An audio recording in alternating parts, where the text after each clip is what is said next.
Hello everybody, welcome back to the channel, and today we have a short one with Power Pack, released in 1991. For those of you who don't know, Power Pack is a group of 4 very young siblings who all have various different abilities that they received from the Chimelian xenologist named Alafire Whitemane, otherwise known as Whitey. In the comics, Alex has gravity manipulation, Julie has acceleration powers, Jack can change the density of any object, and Katie has energy manipulation.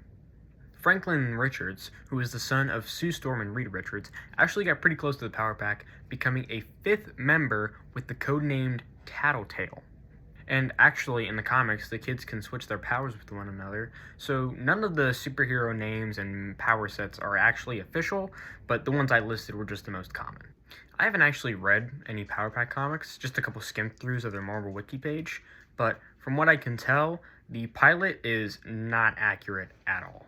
It's a little hard to tell with only one episode to go off of. Maybe it was toned down to appeal to kids and a more broader audience. Either way, with the introduction out of the way, let's get into the pilot. The pilot starts with 4 young kids getting ready for their first day at this brand new school.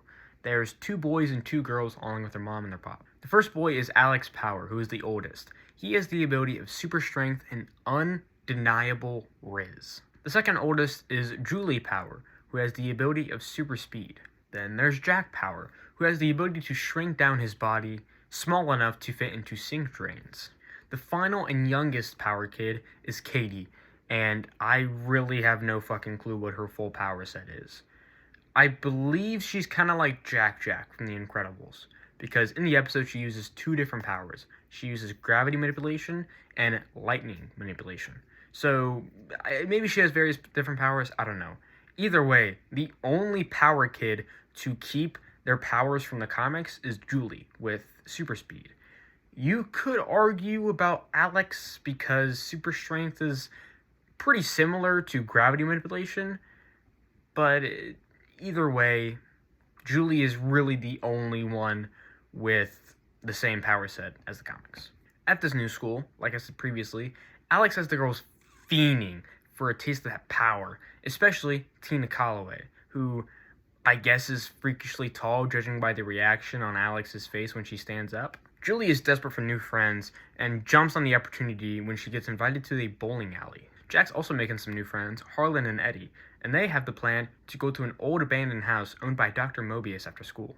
I don't know if Eddie's really a good friend though. He keeps slapping the shit out of Harlan. After the school day is over, Julie is trying to go to the bowling alley and ask if Alex can unpack the kitchen for her.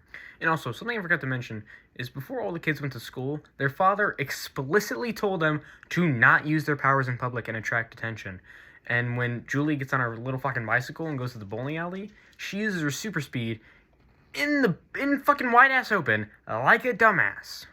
Jack, Harlan, and Eddie go to Dr. Mobius' house, and to get in, Jack uses his shrinking abilities, running into a Tyrannosaurus mouse, as he says. Anyway, the trio start going through the house, and they find a bunch of old skeletons and shit, nothing too crazy. The greatest find was this amulet with a big-ass ruby in it that fell out of this painting of what I presume to be Dr. Mobius. And the trio decides that Jack should keep it, since he's the one who got into the house in the first place. This proves to be a very bad decision because Dr. Mobius resurrects from the dead looking like a dungeon master. So, Alex, Katie, and Jack return the amulet to Dr. Mobius' house, and they all get into a predicament that forced them to use their own power sets. Alex is floating in this weird void space thingy. Jack is trapped in a cage, and Katie is getting grabbed at by a zombie. How do they get out? Well, Jack shrinks to get out of the cage, Katie just fucking evaporates the zombie, and Alex flies? Maybe he does have the ability of gravity manipulation. I'm not entirely sure. They all meet back up, and Alex picks up Katie to put the amulet back in the painting. And she seems to be struggling because I think Dr. Mobius is pushing her hand away, which doesn't really make any sense. The whole entire reason that they're in this predicament is because Jack stole the amulet from the painting that was owned by Dr. Mobius. And now they're trying to return it. Why would Dr. Mobius try to stop this? The entire reason that he's attacking them is because he wants the amulet back. Maybe it's a punishment or something? I don't know. Either way, it makes no sense as to why Dr. Mobius would try and stop Katie from putting the amulet back. But Katie ends up putting the amulet back, and all the terror is stopped. Dr. Mobius is back in the afterlife or something, I guess? I don't know. They all head back to the house, but Julie makes it there first using her super speed to unpack the kitchen that Alex forgot about.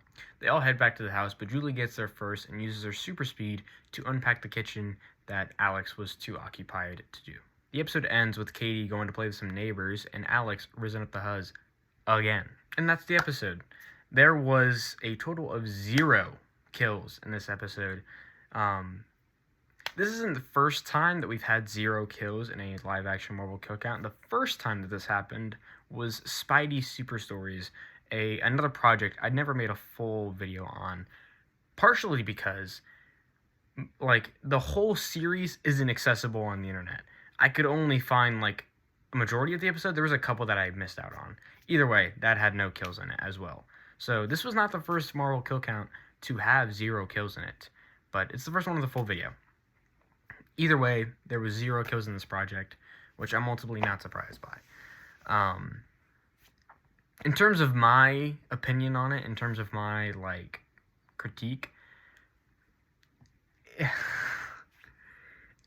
was okay. Like, I think if it aired longer, if it went on for, like, if it had a whole season to go along with it, it probably would have been a little bit more successful. I think it would have caught, like, a little bit more, like, following, I guess you could say. But yeah, it's hard to judge it because it's only one unaired pilot, but comparatively, comparing to the rest of what we had, like Howard the Duck, it's pretty good.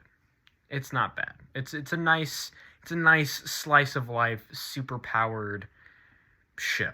You know, I think there's some cool storylines that you can have here, like Julie trying to fit in, and then maybe she does something that she doesn't want to do because she felt pressured into doing it. There's a cool storyline with Alex and Tina. You know, there's some cool adventures that could be had if it was expanded upon more. And also, I watched this pilot on YouTube. It was pretty much the only place I could find it, but I watched this on YouTube, and the quality was awful. It was so bad. Like, it's not like Polygon RuneScape level, but it was really, really bad. There was a time where, like, the number of pixels on the screen didn't reach double digits. It was really bad.